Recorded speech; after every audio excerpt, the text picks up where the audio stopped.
കാസർഗോഡ് പാലായിയിൽ വീട്ടമ്മയ്ക്കും മക്കൾക്കും വിലക്കേർപ്പെടുത്തിയെന്ന പരാതിയിൽ 2 CPIM പ്രവർത്തകർ ഉൾപ്പെടെ 9 പേർക്കെതിരെ കേസ്. പറമ്പിൽ തേങ്ങയിടുന്നതുമായി ബന്ധപ്പെട്ടുണ്ടായ സംഘർഷത്തിലാണ് പോലീസ് നടപടി. അരുൺ പാറയ്ക്കൽ കാസർഗോഡ് നിന്ന് വിവരങ്ങൾ നൽകും. അരുൺ, ഇപ്പോൾ ആർക്കെതിരെയൊക്കെയാണ് ഇപ്പോൾ നടപടി സ്വീകരിച്ചിരിക്കുന്നത്? ഈ ഒരു സംഘർഷത്തിന്റെ പശ്ചാത്തലം കൂടി വ്യക്തമാക്കാം. ശ്രീലക്ഷ്മി, സ്ഥലമുടമയുടെ കൊച്ചുമകൾ, തെങ്ങുകയറ്റ തൊഴിലാളി എന്നിവർ നൽകിയ പരാതികളിൽ 8 പേർക്കെതിരെയും അയൽവാസി നൽകിയ പരാതിയിൽ തെങ്ങുകയറ്റ തൊഴിലാളിക്കെതിരെയുമാണ് നിലവിൽ കേസെടുത്തിരിക്കുന്നത്.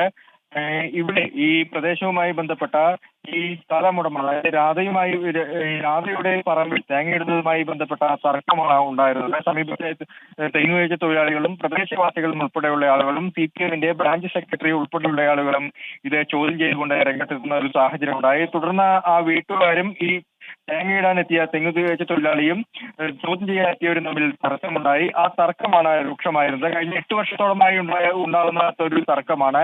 അവിടുത്തെ ഒരു റെഗുലേറ്റർ ബ്രിഡ്ജുമായി ബന്ധപ്പെട്ടുണ്ടായ തർക്കമാണ് ഇത്തരത്തിലൊരു വിഷയത്തിൽ കലാശിച്ചത് എന്നാണ് നമുക്ക് അറിയാൻ സാധിച്ചത്. എന്തായാലും ഇപ്പോൾ അതിൽ പരാതി നൽകിയിരിക്കുന്നു. പോലീസ് 9 പേർക്കെതിരെ കേസെടുത്തിരിക്കുന്നു. ഈ 2 പേർ, അതായത് വീട്ടുടമസ്ഥയും അതുപോലെ തന്നെ തെങ്ങുകയറ്റ തൊഴിലാളി നൽകിയ പരാതിയിൽ 8 പേർക്കെതിരെയും ചോദ്യം ചെയ്യാനെത്തിയ പ്രദേശവാസികൾ നൽകിയ പരാതിയിൽ ഒരാൾക്കെതിരെയുമാണ് കേസെടുത്തിരിക്കുന്നത്. ശ്രീലക്ഷ്മി. ശരി, അരുൺ പാറയ്ക്കൽ കാസർഗോഡ് നിന്ന് വിവരങ്ങൾ നൽകിയത്.